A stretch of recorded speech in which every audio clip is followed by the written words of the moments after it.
You may not know who I am, and I definitely do not know who you are. All you need to know is that I like movies, as you can tell with my title. I also like zombies. Zombies can be pretty cool. Honestly, I prefer Martians over zombies, but you know what? You came here for zombies, and today I have a zombie movie nobody's seen. Gone with the Wind. This is gonna be a long video. Detention of the Dead is a 2013 horror comedy film, or zomcom if you will, written and directed by Alex Craigman. Additionally, this is also based on a stage play, but I have no further information about that. I should also point out that I've seen this movie back when I was a kid, and I have rewatched this movie with some friends, and today I'm going to bury these past memories. Oh dear, that logo looks as cheap as my opening. Anyways, as copyrighted music plays, we see some zombies at the school, as well as our main character, Eddie, aka Nerd. Quick disclaimer, I'm only going to refer to the characters' names once, as they're only stereotypes. Thank you.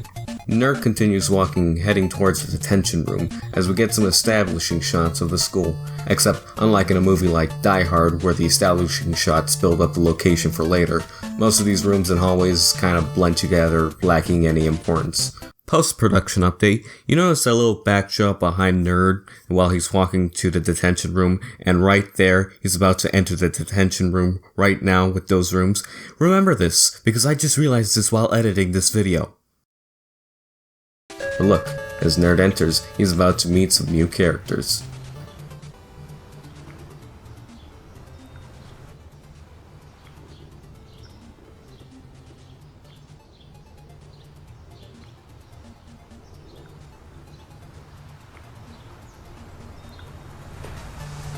Hey, Janet.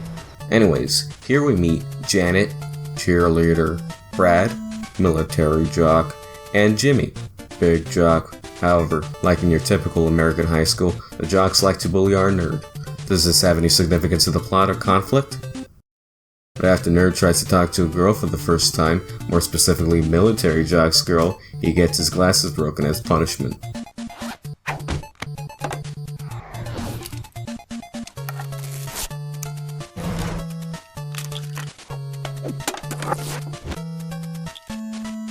That was the saddest thing I've ever seen. Anyways, we meet Stoner doing some sick tricks on his skateboard until he hears a stock sound effect. Additionally, his name is Ash, which many horror movie fans would know is a reference to the movie Alien. Oh wait, no, I mean. Also, he got drugs on him, but that's not important right now. So meet Willow. Emu. So, here's an emu trying to have sex with my camera bag. Oh my, you do know about the cool shot effect, right? Just by adding this terrible post-production zoom, you just made your movie lower quality. Trust me, it will get you sorry. Yeah, no go, dude. Hey man, it could be far worse. I've heard of the man who took PCP and beat a pastor to death with an electric guitar and soon died in police custody. Don't do drugs, kids. Emu tries to talk to Nerd, but he's into older women, which allows him to reveal some exposition for later. It's illegal, not to mention dangerous. You can't tell him because this is my chance, it's However, Mark, the guy in the background you probably didn't even see in the first place, is feeling a bit under the weather after receiving a bite. Some crazy bum bit me on the parking lot. Wait, why weren't you in the parking lot if you had to go to detention? Ugh. I would be concerned if my hand just turned into CGI all of a sudden. Man, he even grew sores. Listen, I know that all zombies are different from movie to movie, but I don't think that a transformation would be so sudden, even for a movie like 28 Days Later where at most it's 20 seconds. Sure, he had time before he turned, but he grew sores and became bloody really fast. Anyways, they all investigate the guy until he begins biting the teacher after Nerd saw Emu watching Night of the Living Dead on our PSP. Also, can most modern horror movies stop having the characters watch Night of the Living Dead? You are aware there are plenty of other public domain movies that they could be watching instead. In fact, watch Detour. Detour gets a solid recommendation from me. If you have the money, get the Criterion. It's nice. That was the best take? Alright. As the zombie is incapacitated, military jock informs everyone of the zombie outbreak with top-tier special effects. Also, we get some zombie exposition for our jock who has no clue about any of this. What one zombie equals many more zombies? Oh. They all evacuate the classroom immediately after they see Dead Wars Episode 7, The Mark Awakens, for they are not fans of the sequel trilogy. This also results in a montage that eventually leads them to the principal's office, where they establish the no-signal trope. That's about it. This scene has no importance. Besides them deciding to go to the library, as it's not safe there, nor would the teacher be for very much longer. Oh, you hear that? Listen closely.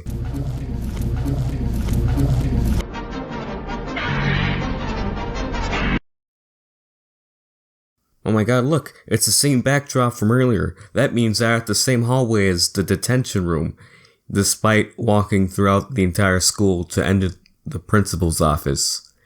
And the principal's office is right next to the library, thus meaning that the library is right next to the detention room. So therefore, this entire trip was unnecessary. Oh. Anyways, after some difficulty with a crowd of zombies, they enter the library with some stock music playing. Jesus, Eddie. I know, I didn't think that would actually work. With the barricade set up, we can go back to the teacher, who is a zombie now. Aikens, you saved me. Huh. Nerd. Oh, and the military jock gets bit, but that was all his fault. Like, why was your hand there? Not like it matters, no one else cares due to his simple lies. Also, if this man did not know what zombies were earlier, why would he be concerned about being bit? Anyways, the teacher is decapitated.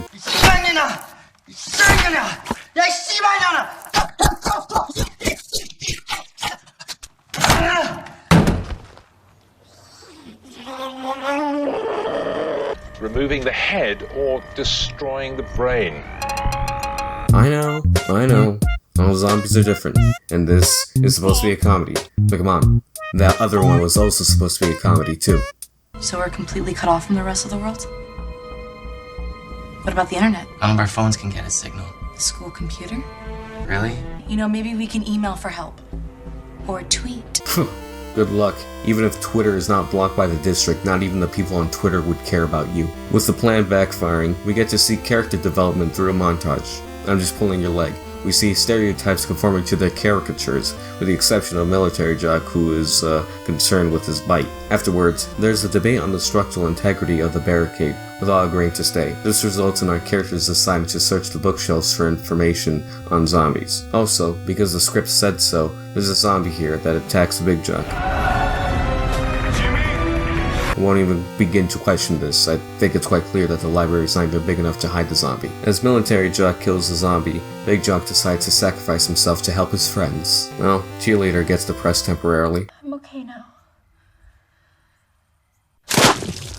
Wait, how'd the blood even get up there? You're like 2 stories up. After the extreme stress over the apocalypse, they decide to smoke some marijuana that Stoner had with him. Also, Military Jock keeps mentioning his bite by constantly referring to his medical aid, and no one even cares. Also, I really wonder how they did this special effect for the teacher here. Didn't even try to hide it like Dr. Hill in Reanimator. Yeah, whatever.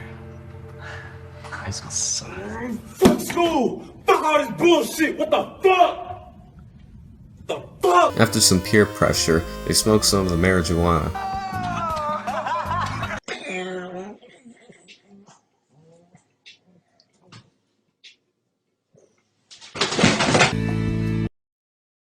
Listen, low-budget filmmakers, if you're making a horror movie, never do this. Please. You are not Night of the Creeps. They also reveal some mostly useless character development once more, with Cheerleader discussing something about gender norms or whatever. It doesn't matter, Nerd has brought a new toy to school.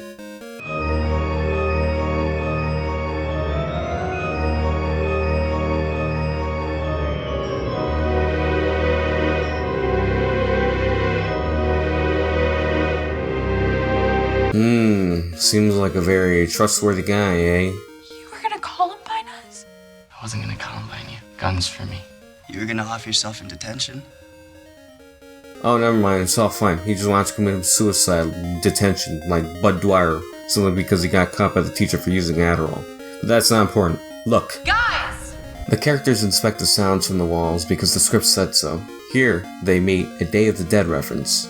or what I'm assuming is a Day of the Dead reference. Wait, if the wall is this weak, what makes you guys think you're safe? Oh, a nerd beats the zombie, only for the zombie to be hungry for his no-no zone.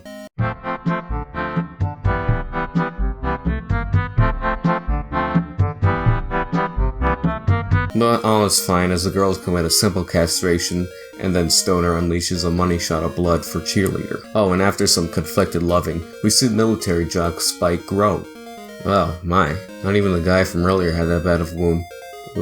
Let's see how Stoner is doing. Alright, well, we have a problem. What? That toilet. Come on, man, find a corner or something. I'm just gonna side with the other characters, just use a trash bin or something. It's better than dying. Just hang your ass out the window. Oh no, so some zombhead can take a bite out of my ass? You know, I actually don't blame him, considering that the blood matches square up there. Anyways, after much debate about Shark Week and zombies jumping and whatever, Military Jock decides that he wants to leave. But we need to get the hell out of here. Ugh, how contrived. You guys are so concerned about the barricade, although there has not been any signs that the barricade is weak. If anything, the walls are weak, so you guys are gonna be screwed either way. The word is either. Either way. Screw you, Ginger Rogers. Moving things around, you're gonna draw them closer to the door. Yeah, and your yelling is not helping. Anyways, Stoner, Military Jock, and Emu decide to leave through Shaft. Yeah, they're gonna call up Richard Roundtree to deal with these zombies. I mean, I would have preferred Pam Grier personally, but it could be far worse. Zombie rats. Like in the house of the damned? So fuckers will eat your shit up. Oh, that won't be important for later. Anyways, after much debate, Nerd and Cheerleader decide to stay back as the rest of our ensemble leaves. Come out to the coast, we get together, have a few laughs. I'm sorry, I had to. Additionally, I highly doubt that the vents are strong enough to even hold them, even if they're all walking slowly and being careful. All schools are sometimes weak when it comes to their construction. If anything, it should look more like this video. Everybody run! Oh, and what's this? Nerd and Cheerleader are getting interested in each other. I would play the scene by itself, but similarly to several previous scenes, there's copyrighted music in the background, so rip. Oh, by the way, there's a zombie rat in the vent this entire time, resulting in them falling down. Not that kind.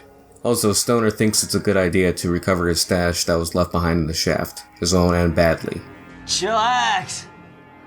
Dude, it's all good.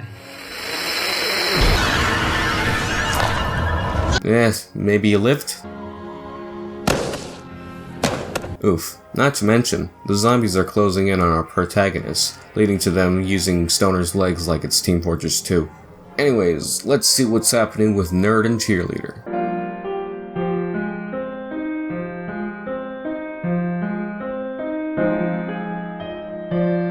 Well, too late for that. Emu and Military Jock need to enter, forcing the two to give them assistance. Wow, she dressed quickly. The two enter and attempt to rebuild the barricade, but Cheerleader's a bit too horny and takes Nerd to the back rooms for some sexual reproduction, except without the reproduction part. But uh-oh. Military Jock has completed his transformation into a zombie, forcing Emu to receive help from our love story, but it's disappointing to find out what they were doing. Just like Nerd, who has clearly said that he just got caught. Oh, come on, they're blocking the door. Kill it yourself. What, do you need encouragement? She told me you're not a natural blonde. What? Yeah! No. Well, I guess that worked. Also, what are you two doing? That's how you get bit.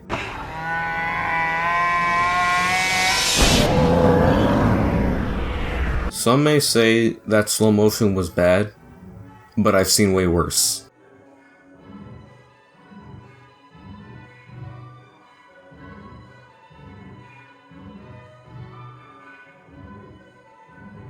I'm sorry?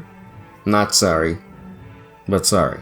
Nerd comes up with a plan to escape using established items from earlier, with this little yet completely American contraption. Oh, so the zombie teacher should be dead by now, as that piece of wood should be impaling her brain. Oh god, we reached the stairs! Genius. I haven't seen such a mechanism since the Ed 209. Also, they each encounter their own zombie adversaries, I suppose, where Emu pulls this stunt. Well, that was ridiculous. Surely it can't get worse from here. Anyways, our heroes survive and see this.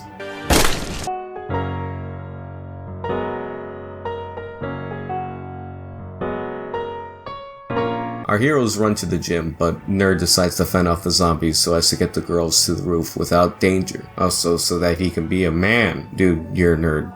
That looks like he just got his inspiration from Steve Urkel. Just build a transformation chamber, become Stefan or Kel, and then that's how you can get the girls, man. That's how you become a man. It's that simple. You're right. I'm an idiot. I know what I want now. Good, because you still owe me a date. I'm sure that day will go just fine. Anyways, more copyrighted music plays as Nerd fights the horde of zombies. Oh, come on, he's throwing these pencils like Robin Hood shooting arrows. The girl was Klein, but cheerleader is bit. But who cares about that? Check this out. I'm just not gonna question it. Also, Nerd seems to care. No. Well, it's only zombie AIDS. Can't be that bad. Ugh. The girls get on the roof as Nerd has to deal with a minor inconvenience. The girls contemplate on what to do with the bite and listen to Peter Sellers' advice. How about suicide? However, Nerd interrupts them and gives them a small warning. Zombies don't jump. They climb. What's next? They fly now? Anyways, they deal with that zombie, but Military Jaw comes in after they run out of ammo. Not to worry, as Cheerleader decides to sacrifice herself, mostly out of anger, which is how you enter the dark side, but it can't be that bad. No, that's not flying, that's falling with style. Not to mention, we have seen zombies fall down from great heights, so they're probably still alive. So what about the other zombies? They could still climb up. Ugh, who cares about that? Emu and Nerd are sad that they won't get their date, so they decide to continue with their love story. But wait, you hear something? Attention, attention. Zombie threat has been contained. All survivors make your way to the front lawn. Oh, but you know what? I kinda like that the military defeated the zombies in this. Kinda like in Shaun of the Dead, zombies are such a well-known fictional monster that why wouldn't the military know how to defeat them? It's excusable for a movie like Night of the Living Dead and other zombie media before, let's say, The Walking Dead, but now it kinda makes sense that this ending would be the most, well, rational one. So, Applebee's, huh? You know what? Maybe it was Applebee's that caused all this. Have you seen their food? So that's a terrible first date. You know what? That's probably why he's never had a date before. Actually, what I'm talking about, what is this, airplane? Jesus, this goes on for so long. Wow, such top tier men you got here. Maybe Cheerleader wanted some Applebee's and our top men were like, nah.